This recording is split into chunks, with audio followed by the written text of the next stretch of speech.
आदमी को लगातार चलते रहना होता है, प्रयोग करते रहना होता है, आगे के रास्ते अपने आप स्पष्ट होते जाते हैं।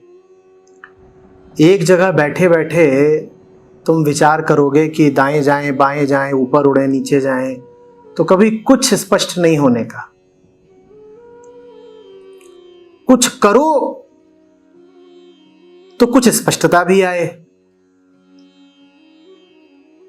कुछ करो तो पता चले कि इस राह में क्या मिल रहा है और उस राह में क्या मिल रहा है।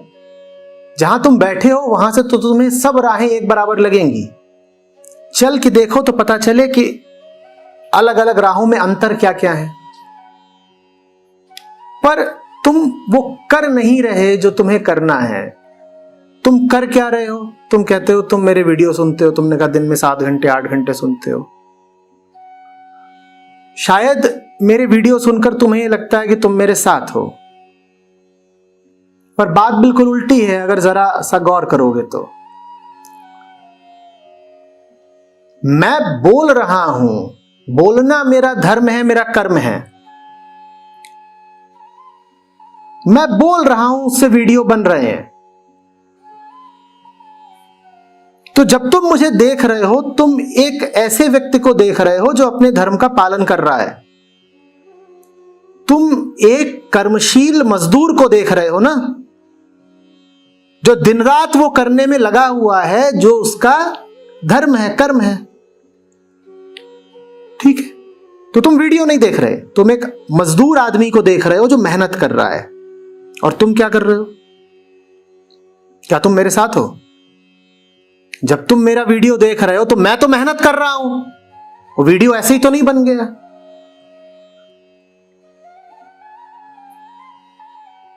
मैं तो मेहनत कर रहा हूं, तुम क्या कर रहे हो?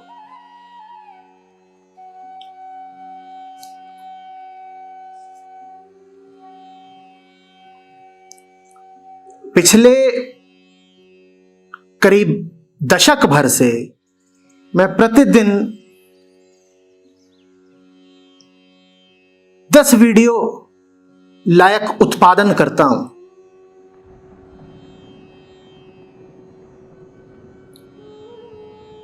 प्रतिदिन इतना बोलता हूं कि उससे 10 वीडियो बन सकें, और बनते हैं। कभी 10, कभी 5। और बोलता ही नहीं हूं, खाली नहीं बैठा हूं। वो जो वीडियो बनते भी हैं वो मैं ही बनवा रहा हूं। ये जो इतनी फौज लगी हुई है, इतने वॉलंटियर्स हैं, उनका नेतृत्व भी कर रहा हूं। और तुम कहते हो कि तुम मुझे सुन रहे हो। मुझे सुन रहे हो तो मुझसे क्या सीखा? मैं तो कर्मयोगी हूं, मैं तो लगातार कर रहा हूं। तुम क्या कर रहे हो?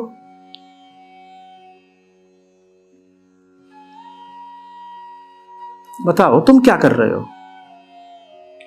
और मैं भी जब करता हूं तो मुझे कोई पूर्ण स्पष्टता तो प्रतिपल होती नहीं कि यही ठीक है, यही ठीक है। जब नहीं पता होता क्या ठीक है तो मन में श्रद्धा रख के प्रयोग किए जाते हैं ना। प्रयोग करके उनका परिणाम देखा जाता है। परिणाम अनुकूल है तो आगे बढ़ते हैं, नहीं तो राह बदली जाती है। तो मैं तो ये सब कर रहा हूं, कर्म कर रहा हूं, प्रयोग कर रहा हूं। तुम क्या कर रहे हो?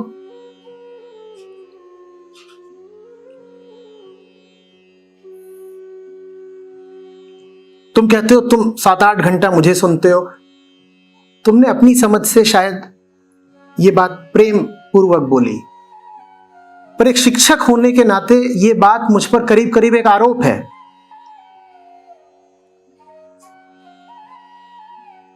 तुमने मुझे सम्मान नहीं, इल्जाम दिया है कि इनको हम 7-8 घंटा सुनते हैं फिर भी हम ऐसे ही हैं।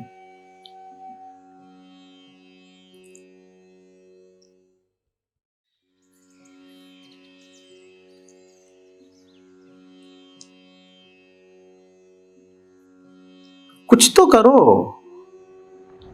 जो आदमी 10 तरीके के भ्रम में घिरा हो, बंधन में घिरा हो,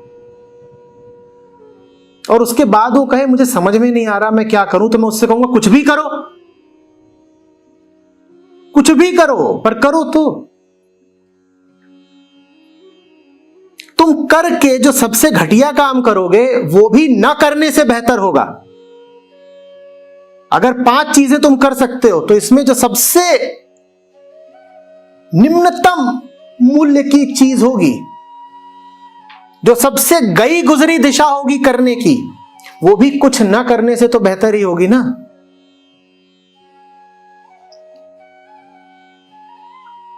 कल तुम्ही से बात करके गया था यहां से रात में 2 बजे।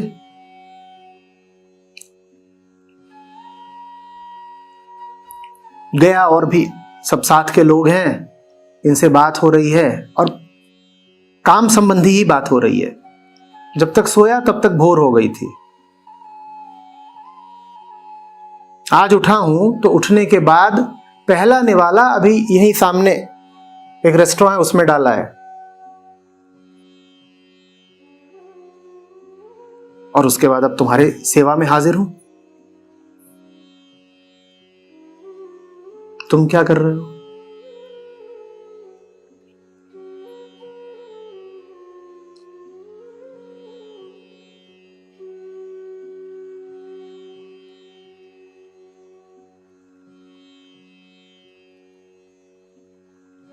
तुम कहोगे आचार्य जी आप जानते हैं ना आपको क्या करना है, इसलिए आप इतनी मेहनत कर लेते हैं। हम जानते नहीं। नहीं, आचार्य जी भी नहीं जानते। ये तो तुम्हें अच्छे से ही पता है कि एनलाइटेंड तो मैं हूं नहीं। तो मैं सब कुछ नहीं जानता, मैं भी तुम्हारी तरह एक साधारण इंसान हूं, मुझे भी बातें नहीं पता होती।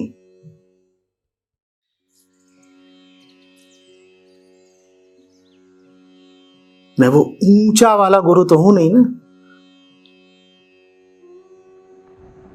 तो मुझे जांचना पड़ता है, परखना पड़ता है, छोटे छोटे प्रयोग करने पड़ते हैं, इससे मिलना पड़ता है, उससे मिलना पड़ता है, कई बार अपनी मेहनत को व्यर्थ जाते देखना पड़ता है, और पूरा दिन इसी चक्की में पिस जाता है।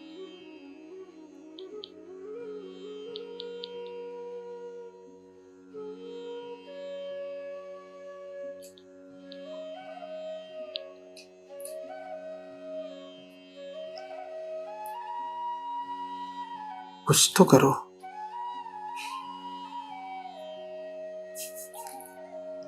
गलत करो फिर भी करो।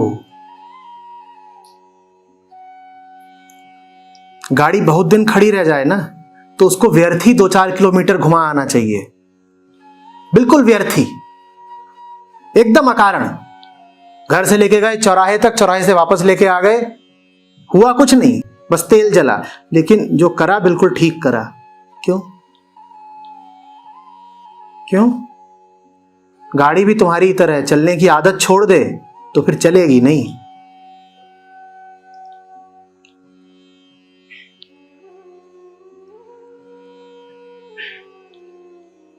कहीं को जा रहे हो और रास्ता भटक गए हो, बिल्कुल सुनसान जगह पर खड़े हो, रास्ता भटक गए हो, जीपीएस इत्यादि कुछ नहीं और आसपास कुछ आबादी नहीं, तो क्या करोगे? जहां हो वहीं खड़े हो जाओगे कि अब तो हम जानते ही नहीं कहां है, कहां को जाना है, तो कैसे बढ़े? या ये करोगे कि किसी भी दिशा में थोड़ा आगे बढ़ोगे? क्या करोगे? किसी भी दिशा में थोड़ा आगे बढ़ो ना, कोई मिलेगा। जहां हो तुम वहां खड़े खड़े तो कुछ समझ में नहीं आने का, किधर को भी बढ़ो। पर खास तौर पर युवा लोग ये बहाना खूब बताते, कहते अभी ठीक से निश्चित नहीं हुआ ना कि करना क्या है, तो हम कुछ नहीं करते, हम कुछ नहीं करते। और भारत में भी ये हरकत अभी पिछले 5-10 साल में ज्यादा शुरू हुई है, समझना। आज से 20-40 साल पहले आप ये नहीं कर सकते थे कि अभी हमें जिंदगी की और करियर की दिशा साफ नहीं हो रही इसलिए हम कुछ नहीं करते। क्यों? क्योंकि कुछ नहीं करते तो खाने को नहीं मिलता। अब हिंदुस्तान की जरा आर्थिक तरक्की हो गई है, घरों में बच्चे भी कम होते हैं, तो अपने माँ बाप के इकलौते या दुकेले बच्चे हैं कि हम हैं और हमारा एक भाई है, एक बहन है, बहन की शादी हो गई, हम ही हैं। तो माँ बाप भी कहते हैं कि क्या करोगे बेटा नौकरी वगैरह करके, जाओ हमारे लिए चौराहे से दवाई ले आओ। मैं नहीं कह रहा कि तुम ऐसा कर रहे हो, मैं एक सार्वजनिक बात कह रहा हूं, तो बुरा मत मानना। ये खूब होने लगा। लोग कहते हैं बेरोजगार है, ये बेरोजगार नहीं है, ये नवाबी है। सब बेरोजगारों को नहीं कह रहा हूं मैं ऐसा, पर ऐसों की तादाद अब बहुत बढ़ गई है जो जानते बूझते घर पे बैठे हैं।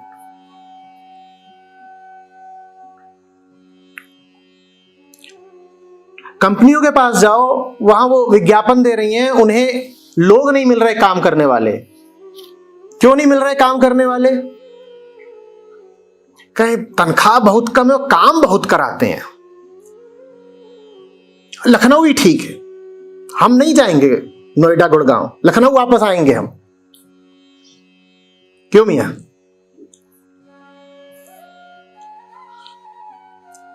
और जाएंगे और कंपटीशन की तैयारी करेंगे, सरकारी मिलनी चाहिए। ये प्राइवेट वाले 15-20 हजार देते हैं और 5 दिन हफ्ते में काम करना पड़ता है।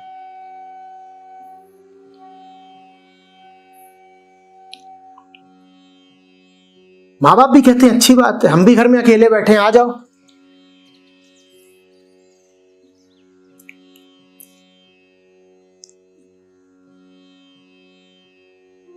मुझे बिल्कुल नहीं समझ में आता कि 26, 28, 30 साल का कोई जवान लड़का या लड़की घर पर बैठकर कैसे खा सकता है।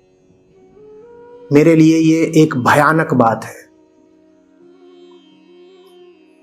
मैं तो भगत सिंह को जानता हूं, मैं राजगुरु को जानता हूं, जो 22 की उम्र में ही न जाने कहां पहुंच गए थे। तुम 26, 28, 30 के हो जाते हो और कहते हो अभी हमें कुछ समझ में नहीं आ रहा। तो घर में माँ तो है ही, वो बढ़िया समय पे नाश्ता ले आती है, खाना ले आती है, बाप की उम्र भर की अर्जित संपत्ति भी घर पर है। अब कौन इस सुख को छोड़ करके जाए मेहनत करने कहीं पर?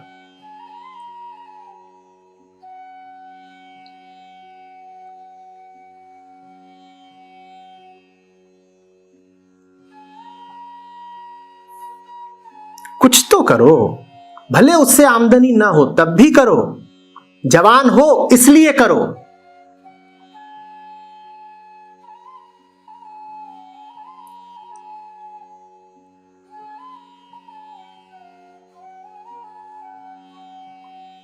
और कुछ नहीं सूझ रहा करने को तो देशाटन कराओ, भारत भ्रमण करो, देश ही देख लो पूरा, पर घर पे तो मत बैठे रहो।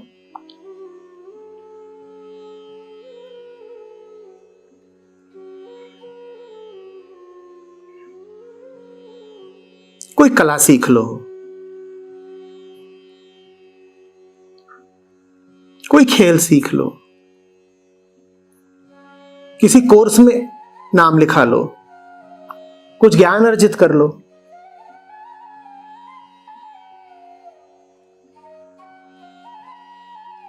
ये चल क्या रहा है कि 6 साल से सरकारी नौकरी की कोशिश कर रहा है लड़का।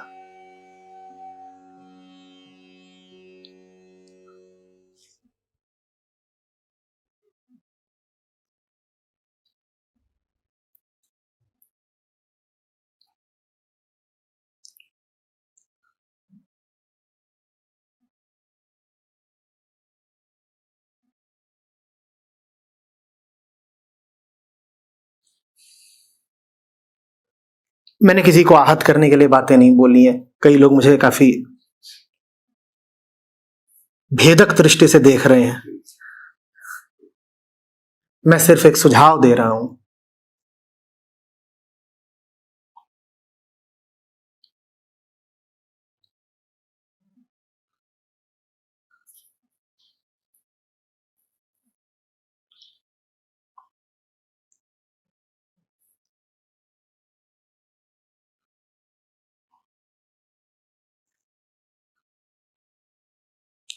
आंतरिक पतन होने लगता है। जब तुम अपने आप को बेरोजगार कहना शुरू कर देते हो। और वैसा ही पतन होता है उन गृहिणियों का जिनके ऊपर अब गृहस्थी की कोई खास जिम्मेदारी नहीं है, फिर भी वो घर पर ही बैठी हैं। मैं समझ सकता हूं, आप काम कर रही थी, आप गर्भवती हो गई, 2 साल 4 साल के लिए आपके लिए संभव नहीं रहा काम करना, वो बात ठीक, उतना समझा जा सकता है। पर आप 40 वर्ष की हो चुकी हैं, बच्चे बड़े हो चुके हैं, अपनी अपनी जिंदगी देख रहे हैं, घर में ठीक ठाक रुपया पैसा है, आप मध्यम वर्ग से हैं या उच्च मध्यम वर्ग से हैं, घर में नौकर चाकर भी लगे हुए हैं, और सुबह 9 बजे से लेकर शाम के 8 बजे तक वास्तव में आपके पास कोई काम नहीं है। आपका बड़ा पतन होगा, ये खाली समय आपको लील जाएगा। मैं उन गृहिणियों के बारे में नहीं कह रहा जिनके पास वास्तव में आर्थिक तंगी है और जिन्हें घर के सारे काम स्वयं करने पड़ते हैं। तो गलत मत समझिएगा, मैं उनके बारे में कह रहा हूं जो 9 बजे 10 बजे के बाद खाली हो जाती हैं और फिर शाम तक कुछ नहीं है करने को, तो या तो सोना है या टीवी देखना है या फोन पर इधर उधर का कुछ व्यर्थ करना है काम। और बहुत तादाद है ना ऐसी गृहिणियों की। मैं बेरोजगार युवाओं और ऐसी गृहिणियों सबसे कह रहा हूं, कुछ करो।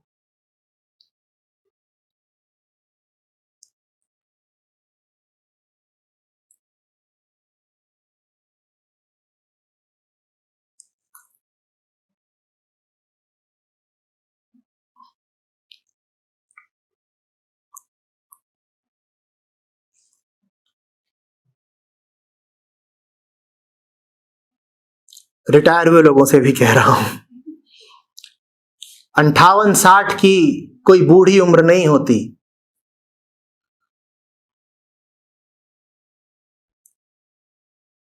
और सरकारी नौकरी से निवृत्त होकर के तुम 60 में घर पे बैठ जाते हो, कभी 58 में घर पे बैठ जाते हो, जियोगे अभी 25 साल और, ये कर क्या रहे हो?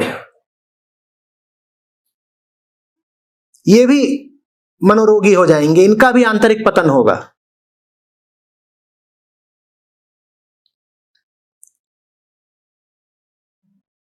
और ये तीनों ही वर्ग टीवी भरपूर देखते हैं, रिटायर हुए लोग, घर बैठी गृहिणियां और तथाकथित बेरोजगार युवा।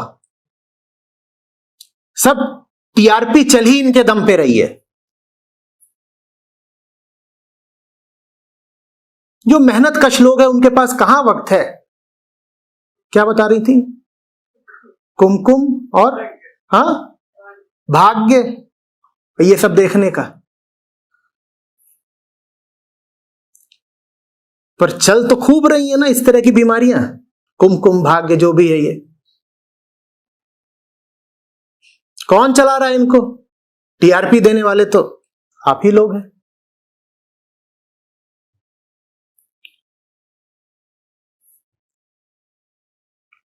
न फैक्ट्री में काम करता श्रमिक कुमकुम देख रहा है, न सीमा पे लड़ता सैनिक कुमकुम देख रहा है, न खेत का किसान कुमकुम देख रहा है,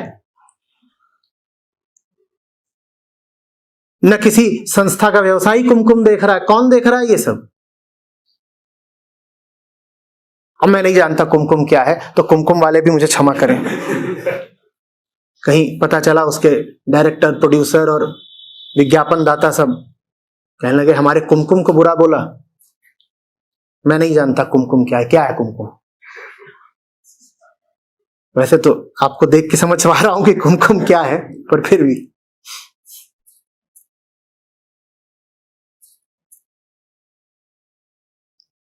ये बहुत बड़ा क्षरण है युवा शक्ति का, नारी शक्ति का, मानव शक्ति का, और अगर आप राष्ट्रवादी हैं तो कहूंगा राष्ट्र शक्ति का। जनसंख्या का इतना बड़ा तबका बस खाली बैठा है।